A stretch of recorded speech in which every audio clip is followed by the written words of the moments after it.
마귀는 하나님께 도전하는 것을 결코 중단하지 않습니다. 자신이 멸망에 들어가 완전히 파멸되기 전까지는 마귀는 하나님께 끊임없이 도전하기를 끝까지 포기하지 않습니다. 사탄은 인간에게 남아있는 흔적으로서의 죄의 정욕을 잘 압니다. 그것을 자극하여 부추기면 하나님이 교훈에 어긋나는 죄 짓는 일을 사람이 믿는 자라도 할 것이다 라는 사실을 잘 아는 것이죠. 그래서 하나님이 기뻐하는 신앙인이 아니라 그가 비록 하나님을 믿는다 하더라도 신앙이라 하더라도 마귀는 하나님 저 사람이 하나님을 믿는다고 하지만 결국 하나님 보시기에 합당하고 기뻐하시는 참신앙 또는 성숙한 신앙 또는 보기 좋은 신앙을 그 가진 거 아닙니다 라는 사실을 드러내서 과연 그렇지 않다는 사실을 보여주기에 얼마든지 할 수 있다는 자신감을 갖는 것이에요. 왜냐하면 신자라도 심령 속에 부패한 흔적이 남아있기 때문이죠. 그래서 할 수만 있다면 불신앙의 상태로 미끄러뜨릴 수 있다고 생각하는 것이죠. 그 불신앙 상태로 미끄러지고 시험대로 죄를 범하는 것이 그 신자가 영영 구원에 이르지 못할 만큼 완전히 영혼을 빼앗기느냐, 이건 좀 다른 문제입니다. 신자가 하나님 택한 백성이면 남은 흔적 때문에 죄를 범하는 일이 있다 할지라도 그 영혼은 다시 하나님의 손에 붙들려서 회개 앞으로 나와 생명을 구할 수가 있습니다.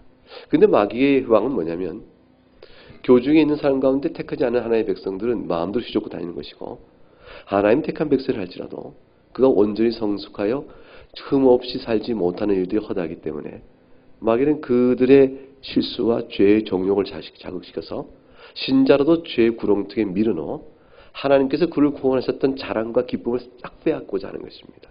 그게 이제 마귀가 신자에게 해방하는 아주 집요한 목적이죠. 그러니까 마귀는 절대로 신자라고 해서 포기하지 않습니다. 그가 하나님을 잘 믿는 사람이라 해도 마귀는 그를 시험하여 어떻게든 넘어뜨리는 일들을 하기에 포기하지 않아요. 마귀는 알 수 있어요.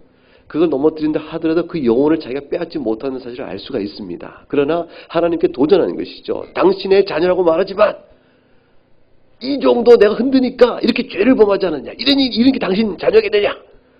자녀답겠느냐. 라고 하나님이 택하셔 구원하신 자를 향한 하나님의 손길을 조롱하는 것이죠.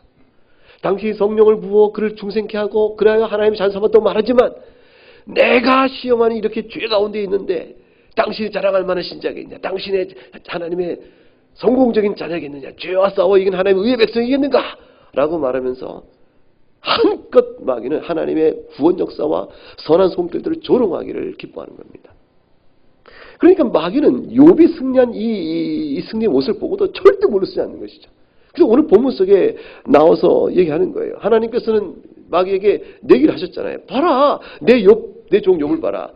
이 욥 같은 이가 어디 있느냐라고 말했는데 욥이 끝까지 하나님 향을 원망하지 아니었다. 1장 22절 말씀에 나오니까 하나님께서는 기쁘셨죠. 굉장히 기쁘신 거죠.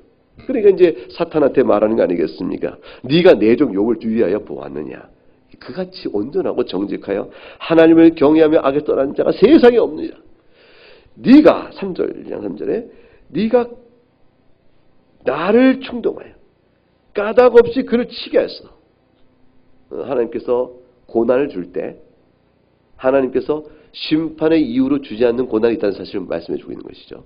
여기서 까닭없이라는 것은 내가 그를 고난 속에 놓여야 될 이유가 없었다. 다시 말하면 징계의 매로 들어갈 만한 이유가 없었다는 사실을 의미하는 겁니다. 그러니까 하나님께 이 성도가 받는 모든 고난이 다 징계의 매는 아니에요. 그러니까 어떤 건 애매하게 까닭없이 자기가 살펴도 그럴 만한 이유가 없을 때도 징계받는 일이 있을 수가 있습니다. 징계처럼 고난이 올 수가 있는 것이죠. 까닭없이 그를 치게 하셔도 그가 여전히 자기의 온전함을 굳게 지켰느니라. 하나님께서 다시 욥을 자랑하고 기뻐합니다. 사탄이 그 정도면 물러서야 되는데 잠잠하지 않고 새로운 제안을 내는 것이죠.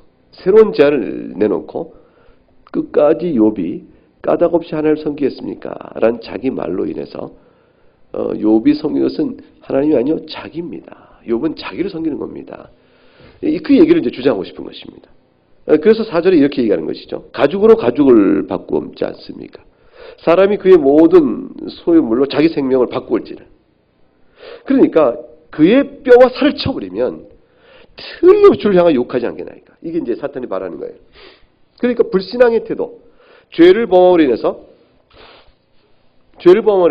불신앙의 태도가 나오고 하나님의 뜻을 거슬려 말하며 나중에는 더 나가서 아예 자신의 죄의 욕망대로 행하지 못하도록 제어하는 하나님의 교훈과 하나님의 뜻 앞에 저항하는 것이죠. 하나님을 향하여 원망하고 욕하지 않겠는가. 여기까지 이제 사탄을 밀고 나가길 원하는 것입니다. 그러니까 이런 자라 할지라도 구원을 받겠는가라는 문제에 있어서는 별개 문제예요. 하나님께서 회개케 하면 구원할 수 있거든요. 어떤 자라도 죄 때문에 멸망하는 게 아니라 회개치 않아서 멸망하는 것이에요. 그러니까 욥의 아내가 나중에 등장하는데 욥의 아내도 이제 마찬가지 얘기가 되어집니다. 하나님께서 6절에 사탄에게 이르십니다. 내가 그를 네 손에 맡기노니 다만 그의 생명을 해하지 마라. 목숨은 놔두되 목숨이 위태로울 지경까지 그를 육체적 고난 속에 넣어두도록 허락합니다. 그래서 사탄이 쓴 것이 정수부터 발바닥까지 다 종기가 나게 하는 겁니다. 온몸이 다 이제 피부병, 곪고 흐르고 그러는 것이죠. 어릴 때 저는 이제 그 다리에 이게 옛날에 부스럼이라는 게 있었어요. 그게 이제 종기 나고 이렇게 딱지 묻고 그런 거지 않습니까? 근데 어릴 때 저는 이제 스타킹을 신고 반바지 입고 다녔던 그런 시절이에요. 학교 다닐 때.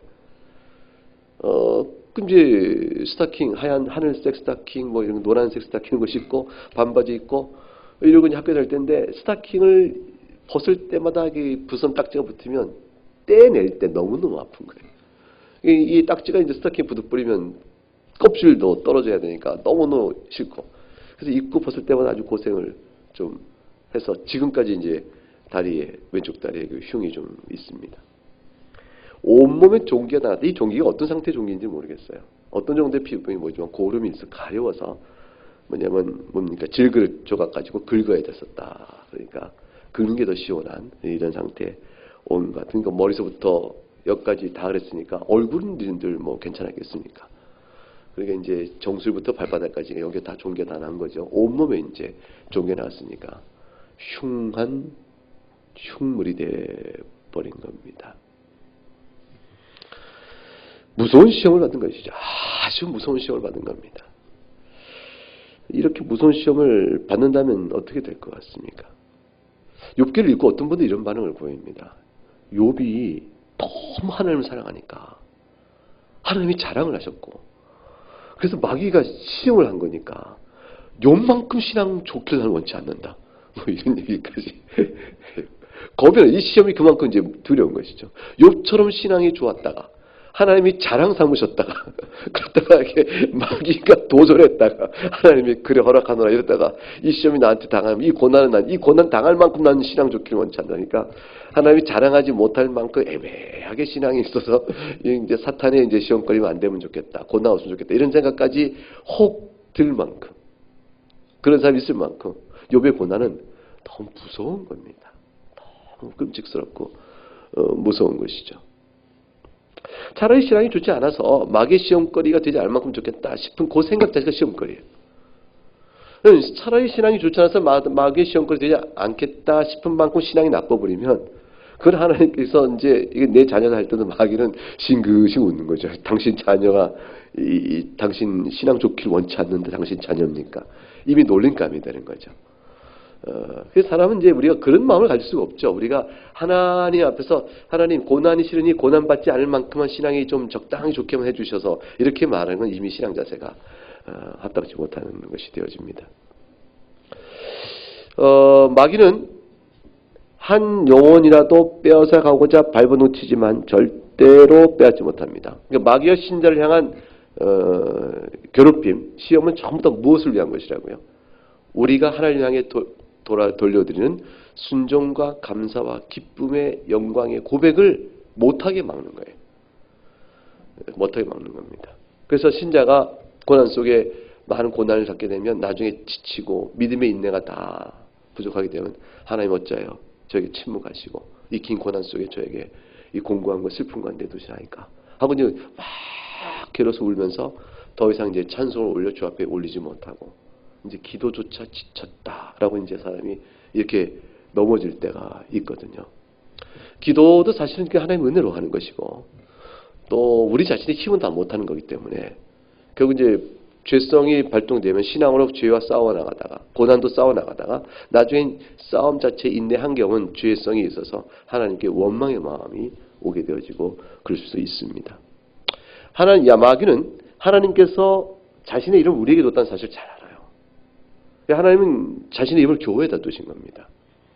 그래서 역대하 7장 14절에 내 이름으로 일컫는 내 백성이 그랬습니다.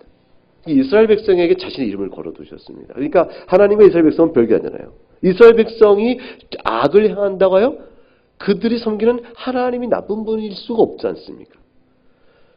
그리고 우리가 흔히들 뭐라고 말하냐면 교회가 이제 어떤 문제를 일으켰을 때 교회가 저런 식인데 무슨 교회를 나가냐? 그럼 우리가 뭐라고 하냐면 교회가 그렇다고 하나님까지 그런 게 아니지 않느냐 이렇게 얘기를 하는데 근데 세상 사람들은 다 어떻게 봐요? 교회를 곧 하나님으로 보는 거예요. 하나님과 교회 사이에 하나님의 이름이 교회에 있고 교회가 바르게 있으므로 하나님께 영광받고 이건 개개인 우리에게 다 마찬가지입니다. 우리가 바로 있음으로 해서 하나님께 영광을 돌리고 우리가 넘어짐으로 해서 하나님께 어떻게 돼요? 욕을 돌리는 그런 일들이 있는 것처럼 그건 왜 그러냐면 하나님께서 우리에게 자신의 이름을 두었기 때문에 그렇습니다. 역대 7장 14절에 내 이름으로 일컫는 내 백성이 그들의 악한 길에서 떠나 스스로 낮추고 기도하여 내 얼굴을 찾으면 내가 하늘에서 듣고 그들의 죄를 사하고 그들의 땅을 고칠 것이다. 다니엘서 9장의 다니엘이 유명한 기도 여러분 주일 설교 때 들었으면 기억날 겁니다. 주여 들으소서 주여 용서하소서 주의 귀를 기울이시고 행하소서 지체하지 마옵소서 나의 하나님이여 주 자신을 위하여 하시옵소서. 이는 주의 성과 주의 백성이 이스라엘이죠. 교회가 주의 이름으로 일컫는 바 됨이니이다. 하나님께서는 우리 가운데 이름을 주셨기 때문에 마귀는 우리의 구원을 빼앗지 못한다 할지라도 우리의 불순종을 자극시켜 우리에게 이름을 두는 하나님의 영광을 아주 먹칠하고자 하는 것이 마귀의 뜻이에요. 그래서 우리를 어떻게든 시험에 들게 합니다. 그 시험을 믿는 자라 할지라도 결코 포기하지 않는 거예요. 그러니까 마귀는 자기 영역에 있는 사람은 누굽니까? 하나님의 백성이 아닌 자들 신앙이 없는 자들은 이미 자기 영에 들어왔잖아요. 자기 영에 들어온 자들은 얼마든지 자기에게 휘두를 수 있는 거거든요. 그러니까 마귀의 관심은 어디 있습니까? 하나님 믿는 사람들이 관심 있는 거죠. 거기에 이제 공격에 초점을 두는 것입니다. 혹독한 시련이 결국 마귀에 의해서 욥에게 닥쳐왔습니다. 이런 혹독한 시련을 당했던 욥이 정수부터 발도 다 이렇게 됐을 때, 긁어야 됐을 때, 이런 상태의 욥에게 있어서 도대체 누가 위로가 될까요? 누가 그에게 유일한 위로가 될 수 있을까? 그것은 하나님께서 창조 원리 따졌을 때 돕는 배필을 붙이셨어요. 이 돕는 배필이야말로 욥에게 이번 고난 속에서 위로가 되어야 될 자예요. 그런데 욥의 아내는 욥이 당한 고난을 전혀 영적으로 또는 신앙적으로 대응하지 못합니다. 함께 겪는 고난 속에서 욥의 아내는 욥의 마음을 전혀 헤아리지 못합니다. 그래서 오늘 보면 21절 22절에 1장 욥이 욥기 1장 21절 22 이렇게 고백하죠. 같은 시험 끝에도 승리의 고백을 이렇게 합니다. 21장 22절 같이 읽어보죠. 이르되 내가 모태에서 알몸으로 나왔은즉 또한 알몸이 그리로 돌아가올지라 주시니도 여호와시요 거두시도 여호와시오니 여호와의 이름이 찬송을 받을지니이다 하고 이 모든 일에 욥이 범죄하지 아니하고 하나님을 향하여 원망하지 아니하였다. 이렇게 욥이 말할 때 그리고 욥이 이렇게 말하면서 어떻게 하죠? 겉옷을 찢고 20절에 보니까 1장 20절에 머리털을 밀어버리고 땅에 엎드려 경배하면서 이렇게 말을 합니다. 그럴 때 욥의 아내가 욥의 어깨를 다 감싸고 아니면 욥과 함께 그 옆에 조용히 무릎을 꿇고 아멘 당신 말이 맞소. 당신 고백을 내가 찬양하고 우리가 하나님께서 우리가 다 알몸에서 나왔으니까 알몸으로 가는 거 아니겠어. 이 고난을 주신 하나님의 뜻을 이해 못하겠지만 당신 혼자 가는 고난이 아니니 내가 함께 하겠습니다라고 욥의 아내가 그랬으면 욥은 힘을 좀 얻었겠죠. 근데 욥의 아내가 아멘으로 화답을 안 하는 겁니다. 욥의 아내의 반응은 도리 이랬습니다. 2장 9절 이렇게 해서 2장 9절을 읽어볼까요? 그의 아내가 그에게 이르되 뭐라고 말해요? 당신이 그래도 자기의 온전함을 굳게 지키느냐? 하나님을 욕하고 죽으라. 이 욥의 아내의 반응을 어떻게 봐야 될까요? 전하의 이런 이렇게 하면서 이제 막 올라. 저는 이제 그 어려서 성경을 읽을 때는요, 욥의 아내는 아주 나쁜 악처, 중에 악처 이렇게 생각을 했습니다. 그런데 욥의 아내의 입장을 한번 가만히 들어봤더니 좀 말은 심하게 했는데 심정은 알 것도 같은 거예요. 이게 뭐냐면 욥의 아내는 고난은 욥이 당하고 딴 데 있다가 찾아온 친구가 아니에요. 욥이 모든 재산을 다 잃어버리면 누구도 재산을 다 잃어버려요? 욥의 아내도 그런 것이에요. 그러니까 한순간에 욥의 아내도 부유한 삶의 지위에서 거지 빈털터가 돼버리는 몰락을 경험한 사람이에요. 그것도 짧은 시간에. 근데 그 더 큰 게 뭐냐면 욥의 아내가 자기가 자식을 잉태하고 낳고 키운 자식. 이 어떻게 낳은 자식인데, 어떻게 기른 자식인데 얼마나 사랑스럽겠어요. 욥이 앞에서 1장에서 보게 되면 이 자식들이 홍해나 하나님 앞에서 범죄했을까 싶어. 잔치 벌인 다음에 꼭 제사, 자식들 위해서 제사까지 이렇게 하나님 앞에 제사를 드렸고, 이 형제가 우애가 좋아서 생일날 좀 돌아가면서 형제들이 각 자기 집을 초대하여 이렇게 다 했던 이런 아름다운 믿음의 가정으로서의 모양 안에서 욥의 아내는 그동안 행복을 구가한 사람이에요. 세상에 이렇게 유복하고 영육 간의 행복을 누린 사람이 없어요. 그 마음속에 낳은 자식과 기른 자식과 성장한 자식들의 모습은 사랑스러울 뿐만 아니라 세상 속에 내려와서 자랑스러운 자식이었어요. 이 자식을 향한 어미의 애착이 얼마나 크고 기뻤겠어요. 자기 삶의 전부였죠. 욥은 쳐다보지 않을지 몰라도 자식들은 굉장히 했겠을 거라고. 사실 이제 일정한 결혼 생활의 연륜이 지나면 사과 깎아서 자기 반쪽 먹고 자식 반쪽 주고 남편은 안 준다는 거 아니에요. 그리고 왜 안 주라고 쳐다보면 깎아 먹으라고 그런다는 거 아니겠어요. 그게 욥의 아내의 마음속에 욥보다 더 큰 사랑이 누구한테 있었겠어요? 이 자식들 향해서 엄청 쏟아져 있을 겁니다. 근데 그 모든 자식들 한순간에 죽어버리는 거예요. 그 모든 자식들 한순간에 다 살해를 당해버립니다. 집안에 있던 거의 모든 종들이 다 살해당하고 자기는 더 이상 부유한 집의 만인이 아닌 거예요. 완전히 빈곤한 처지로 내몰려버리는 겁니다. 자식은 다 죽고 욥의 아내의 마음에 억장이 무너지고 고통과 고난 앞에서 욥을 쳐다보는 거죠. 당신이 믿는 하나님 도대체 뭐냐? 라는 생각을 하는 거죠. 남편을 보니까 여기서 정수리부터 발바닥까지 다 종기 안에 그걸 긁고 있는 모습을 보니 그 모습이 절망과 한심하며 망해버리고 그렇게 망할 수 없는 모습을 본 거죠. 여러분이 이제 욥의 아내 처제가 됐다면 어떻게 하셨겠습니까?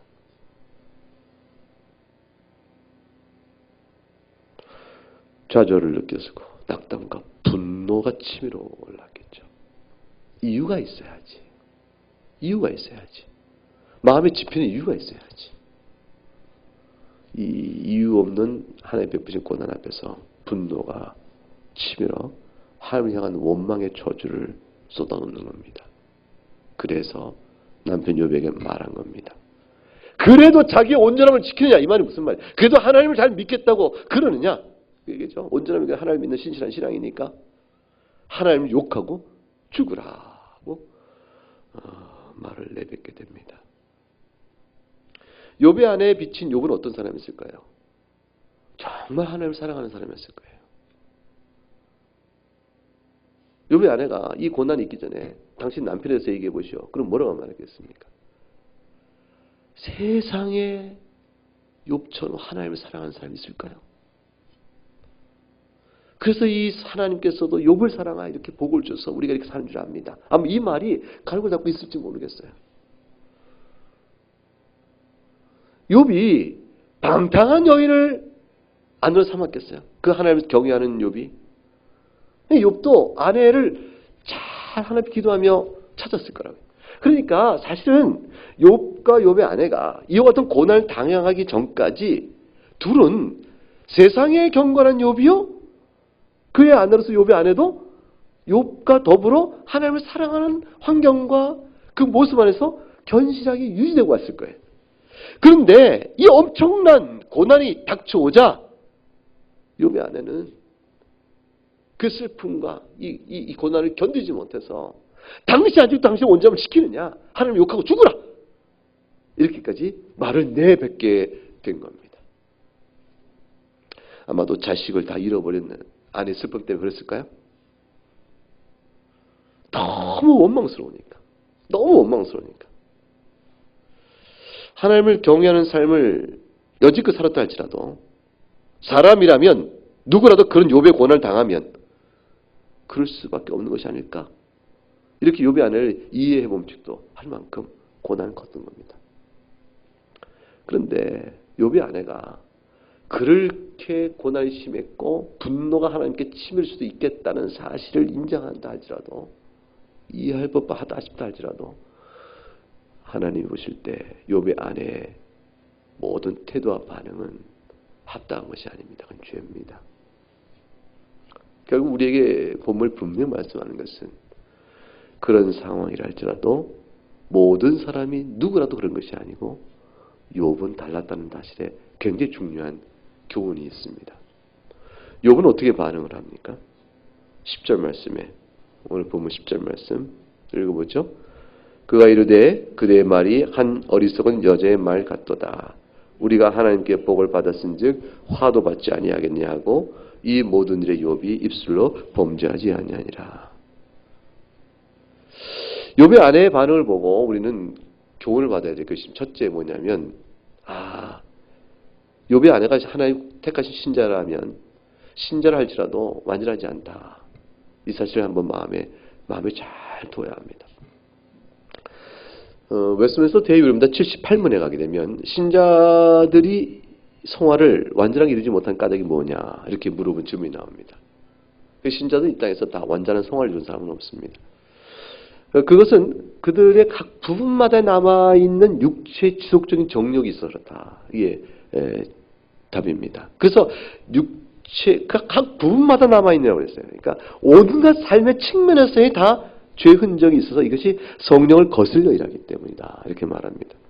그래서 신자들은 그래서 시험에 아주 평생 어쩌다 한번 이렇게 안 됐고 대부분들 뭐라 했냐면 그래서 신자들은 시험에 종종 넘어진다. 종종이라는 말을 붙여요.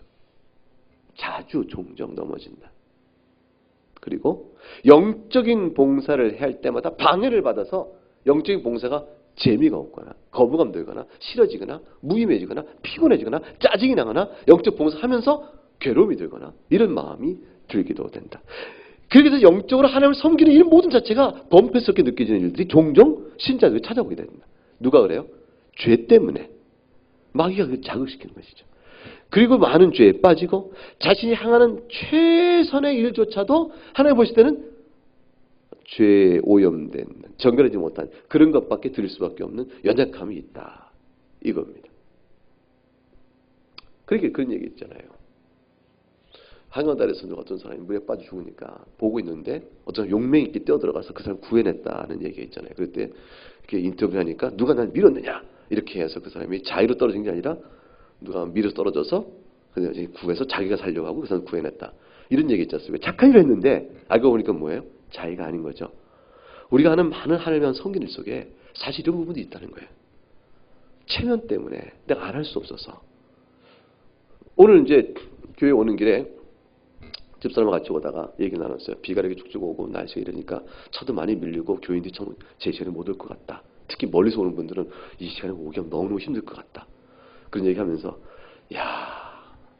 퇴근 후에 오기가 너무너무 싫겠다. 이렇게 비가 축축축 내리는 이날에 집에서 가만히 있다 보면 나올 마음이 있겠냐. 피곤하고 지쳤는데 오다가 교회 발걸음이 떼어질까. 이런 얘기를 했어요. 그때 뭐라 했냐면 부담으로 오는 거죠. 하나님 앞에서 그냥 이렇게 열심히 살아야 되는데 몸은 소파에 푹 꺼지고 싶지만 그래도 부담을 갖고 나오면 또 말씀 앞에 은혜가 있고 기도하며 돌아갈 때 마음 심령이 평안과 위로가 있고 그렇게 해서 한 인생을 이렇게 부담을 갖고 조금씩 살아가면서 하다 보면 온전히 하나님 앞에 자원한 마음으로 다 드리지 못해도 그런 것들로 인해서 우리가 이렇게 겨우겨우 살아가는 게 아니겠냐. 이 오늘 보면 속에 그 말씀이 나오는 거죠. 부담이 있을 수 있는 거죠. 우리 인간은 온전한 충성된 마음을 다 드리지 못할 때도 있는 겁니다. 욥의 아내가 받은 하나님의 사랑이 무지무지 큰 거죠. 사실은 고난을 당했을 때 욥의 아내 입장에서 너무 기가 막히게 잃어버린 게 많지만 욥의 아내 입장에 가면 그 이전까지 자기가 누렸던 걸 생각하는 거예요. 받은 것이 얼마나 큰가. 이 이상 복된 여인이 없겠다 싶은 만큼 경건한 남편이요, 부유한 집안이요, 복된 자식들이요, 이 모든 걸 누렸지만 고난이 다가와 하나님 걸 딱 뺏어갔다 하는 순간 하나님께 자기 남편 욥과 더불어서 엎드리지 못했습니다. 욥의 아내의 태도는 우리 모두에게 다 경계교훈을 주죠. 평안하고 유복하고 제법 모든 일들이 괜찮아 보이고 영적인 환경이나 신앙 활동이 무난할 때는 믿음이 다 있고 든든하고 하나님을 배반할 사람 같이 보이지 않는 것이에요. 시련이 오게 되면 하나님의 영광을 가릴 만한 수치스럽고 그런 일들을 평안할 땐 전혀 그럴 것 같지 않은 사람들이라도 넘어지는 일이 허다히 있다는 사실을 우리에게 보여줍니다. 그러니까 어떤 평안한 영적 환경, 좋은 교회, 기쁜 예배, 복된 말씀, 믿음의 경건한 친구들이 있다 할지라도 그 자체의 환경이 실족하지 않는 시험에 항상 난공불락이요 마귀가 어떻게 하셨을 만큼 견고한 신앙의 요새를 구축하여 하나님께 영광을 돌리는 인생을 살 만한 그러한 완전 보장을 안 해준다. 못 해주는 것이라는 사실 마음에 두어야 합니다. 언제라도 누구라도 시험은 찾아올 수가 있습니다. 실족하여 유혹과 죄 중에 빠져서 늪 같은 데서 허우적거리고 살 수 있게 되는 겁니다. 그러한 연약한 자들이 본래 죄인이었으니까 그런 여자들이 주의 은혜로 중생케 되어 하나님의 말씀을 쓰고 교회의 지체가 되어서 서로 어우러져서 겨우 견뎌가는 것이 그럴 가정 속에서 성도가 죄를 보면 실족하게 때라도 최종적이며 궁극적으로 또 완전히 타락하여 구원에 떠나지 않도록 붙들어진 것은 오직 뭐밖에 없죠? 하나님의 은혜 때문인 거예요. 하나님의 긍휼 때문인 거예요. 그래서 욥의 아내가 구원을 받았을까? 이런 질문을 누가 던진다면 그거에 대해서는 몰라요, 우리는. 근데 이제 흥미롭게도 욥기 42장까지 읽어봐도 욥의 아내가 다시 등장하지 않습니다. 중간에 한번 나와요. 욥의 이야기 중에. 그러나 실제 하나님께서 욥을 회복시키시고 모든 걸 다 풍성하게 주시는 그 놀라운 복이 예비됐다 했을 때 그때에 욥의 아내도 그 복을 주었다는 말은 안 나옵니다. 언급이 없습니다. 그러니까 욥의 아내가 구원을 받았을까? 이런 질문에서 아마 못 받을까? 이건 타락하고 본래 죄인인 자가 아마 익사했던 모양이다. 이렇게 얘기할지 모르지만 사실인데 그러나 제 생각은 모른다는 겁니다. 욥의 아내도 하나님께서 구원에 대해서는 돌이켜 회개케 하셨을 거예요. 근데 지금 욥기 본문은 후원론적 관심이 주제가 아닙니다. 구원 조짐이 아니고 신자가 죄 중에 까닭 없이 시달릴 때라도 이런 섭리의 손길 가운데 어떻게 신앙생활을 할 것이냐, 하나님의 섭리를 우리 어떻게 바라봐야 될 것이냐. 그래서 신자의 신앙과 그 다음에 하나님의 섭리와의 관계성에 대한 문제입니다. 그거를 의인의 고난의 문제로 주제를 놓고 모든 섬적 활동에 대한 궁극적인 가치와 방향성과 목적을 설명하려고 하는 겁니다. 욥기는 그래서 고난이라는 한 주제만의 문제가 아니라 까닭 없이 하나님이 치도록 허락하여 고난당한 의인의 이 모습을 보면서 하나님의 섭리 활동의 모든 것들이 궁극적으로 어떻게 바라보면 우리는 생각해야 될까? 우리가 겪는 다양한 하나님의 섭리 활동이 있잖아요. 고난뿐 아니라 또는 평안과 위로 또는 까닭 없이 내 삶을 모두 잘 되게 하시거나 어떤 때는 노력해도 잘 안 되게 하시거나 다양한 우리가 겪는 인생의 파란만장한 희로애락의 인생의 모든 겪는 일들을 하나님의 섭리 가운데 있는데 그 모든 일들은 전체 결국 무엇을 향한 것일까? 이런 질문 앞에 가장 큰 고난의 예를 들어서 섭리의 궁극적 활동의 우리에게 초점을 쫙 맞아서 볼 수 있도록 이끌어가는데 욥기에 교훈이 있습니다. 그렇기 때문에 궁극적으로 욥의 아내의 운명에 관한 것은 우리가 이걸 갖고 판단하기는 어렵습니다. 그런데 이것은 분명해요. 한 가지는 뭐냐면 욥의 아내의 말이 마귀의 말이라는 것은 분명한 겁니다. 베드로가 그리하지 마옵소서 이렇게 하고 주를 말릴 때 사탄아 내 뒤로 가라 이렇게 하는 순간 베드로의 입을 통하여 그리스도의 고난의 길을 막으려 했던 그런 말의 표현은 베드로의 입을 통한 마귀의 말이었죠. 그러니까 주님이 사탄을 물러가라 했던 것이죠. 지금 욥의 아내의 말은 마귀의 말 그대로입니다. 뭐라고 말했죠? 하나님을 욕하고 죽어라. 이 말은 5절 말씀, 2장 5절에 마귀가 뭐라고 말했습니까? 주의 손을 펴서 그의 뼈와 살을 치소서. 그리하시면 틀림없이 어떻게 됐어요? 주를 향하여 욕하지 않겠나이까. 주를 향하여 욕하지 않겠나이까? 이 바람으로 마귀가 시험에 들어왔는데 욥의 아내가 바로 뭐라고 말해요? 욕하고 하나님 욕하고 죽어라. 이렇게 얘기하고 있단 말이죠.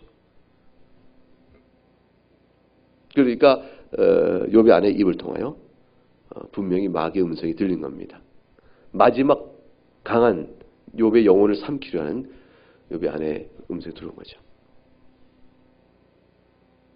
그때 욥이 뭐라고 대답합니까? 여기 이제 승리가 있는데 어리석은 여자의 말 같다. 이 말은 어리석은 여자의 말 같다는 말은 단순히 속 없는 소리 하지 마라.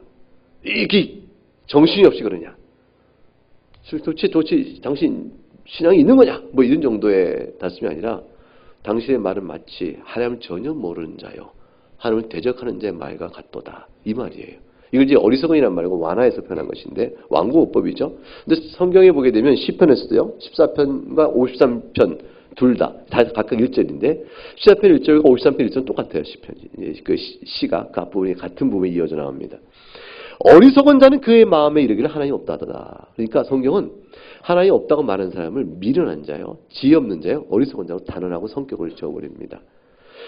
실제로 그 신명기 32장 5절과 6절에 보게 되어지면 오늘 욥이 10절에서 말했던 내용, 우리가 하나님께 복을 받았은즉 화도 받지 않겠냐는 하나님의 전적인 주권 앞에 사는 고백을 하는데 이게 신명기 32장 5절 6절에 그 말씀의 내용에 대한 신앙도 실행이에요. 뭐냐면 신명기 32장에 이렇게 나오거든요.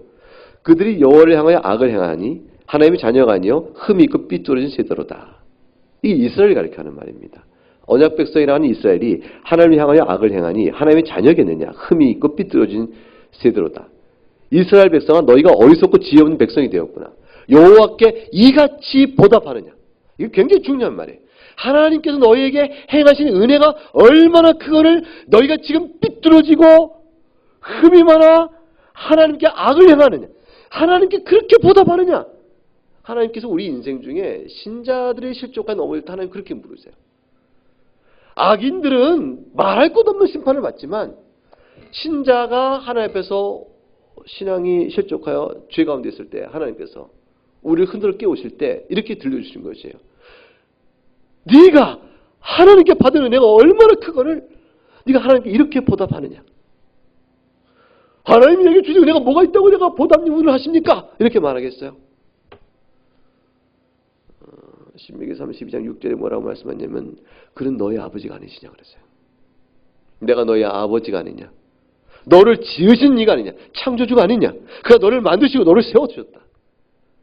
너에게 생명 주고 내가 너의 창조주여 뿐만 아니라 너를 죄에서 구원하여 너의 아버지가 되었다는 사실 하나만 생각해도 너에게 죄사함과 영생을 기업으로 주며 하나님의 자녀가 된 신분 이 놀라운 특권을 줬다는 이 한 가지 사실만 생각해도 내가 이 땅에 사는 동안에 육신 가운데 사는 삶이 좀 고단하여 육신과 사는 삶이 좀 고난하다고 해서 죄와 짝하여 악을 즐겨하며 하나님의 말씀에 불순종하기를 서슴없이 하여 하나님께 그렇게 보답을 네가 그걸 할 수 있겠느냐.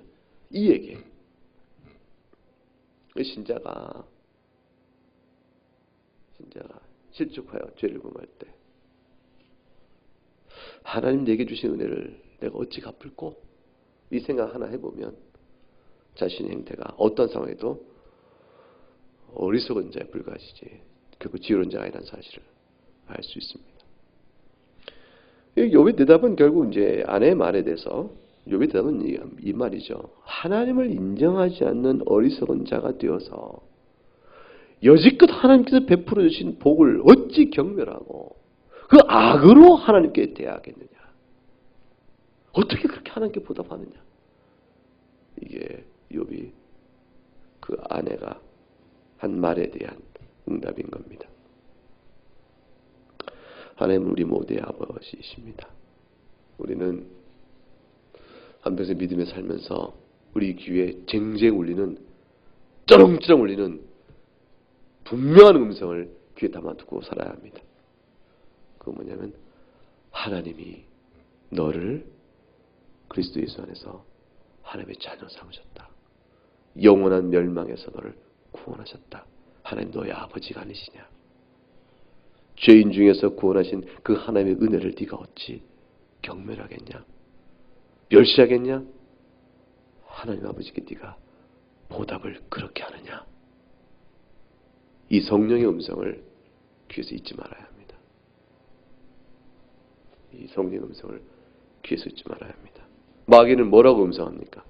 하늘 원망하고 욕하고 죽으라. 그렇게 마귀는 말합니다. 성령께서는 네가 하나님께 그렇게 보답하느냐.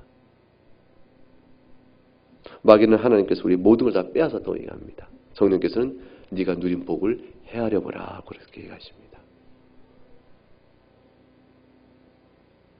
같은 처지에 있는데.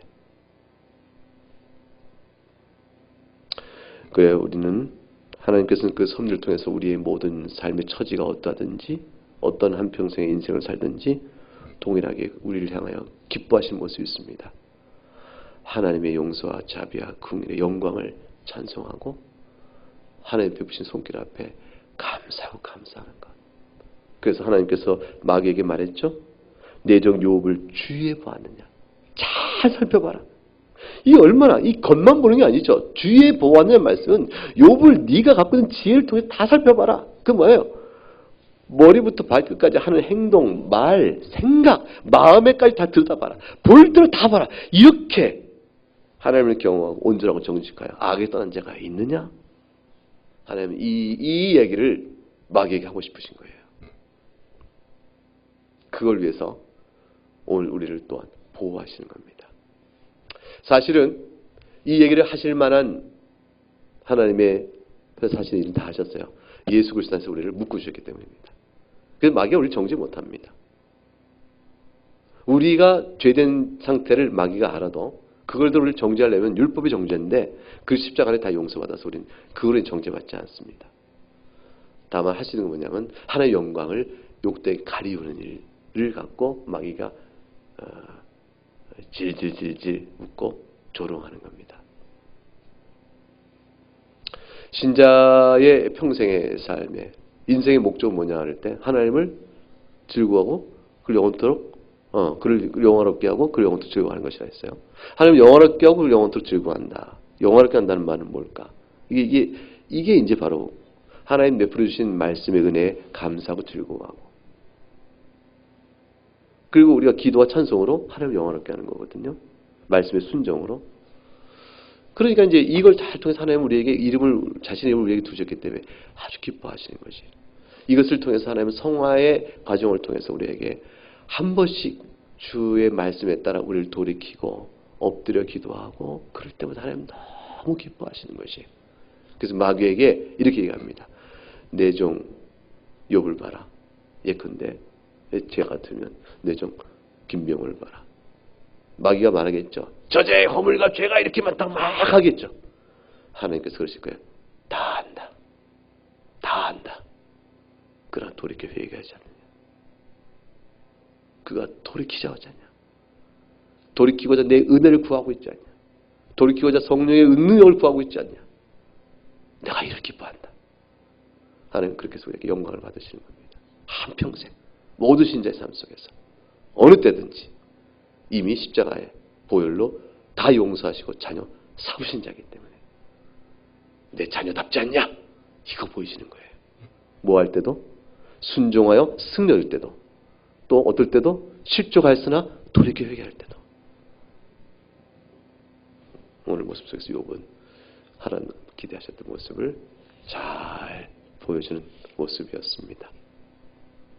이제 우린 친구들의 얘기와 이어 3장 넘어가면서 욥을 향해서 욥이 하나님께 섭리간에 묻는 많은 질문들을 다음 주에도 계속 이어서 계속해서 살펴보도록 하겠습니다.